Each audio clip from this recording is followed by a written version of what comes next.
Hello, I'm Kaz Pierce and I'm the @1 vegan. So one of the first things I needed to learn how to do when I took on a plant-based diet was how to make a dip. My husband and I like to go and visit friends, and I always like to take something to share. And I needed to be able to make a dip that was going to be vegan, completely plant-based, no cream cheese, no yogurt, no feta, but still tastes so good that everybody there, regardless of whether they're vegan or not, is going to want to eat it. So today I've made a artichoke dip, and I pretty much have made the recipe up. So I've used marinated artichoke from a really big jar that I got at an Italian grocery, and that comes just really cheap. It's like $10 for the whole jar. I've probably used 2 massive heaped spoonfuls of that. Then I've put in like 2 handfuls of cashews. Now ideally you would activate the cashews so that it comes up more creamy, but in real life you maybe have not activated your nuts before you need to make your dip because you're heading out soon. So I've done it without activating the nuts at all.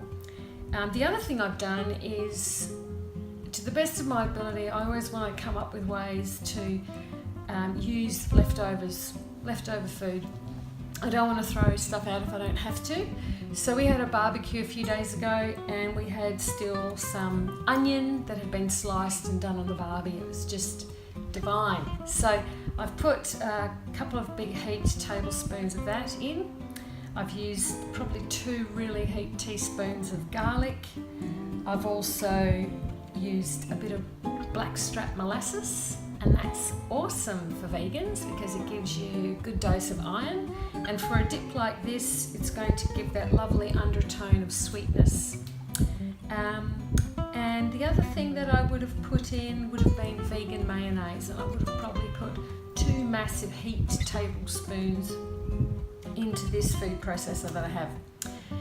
I tend to find that in order for the quantity to be sufficient for my food processor to grab all the ingredients, I tend to make enough that I end up with like 2 of these little bowls, which is perfect. So I have one that I can take with me when I'm going out, and I have another one that we can have as a little light supper with some crackers later. so it's a win-win.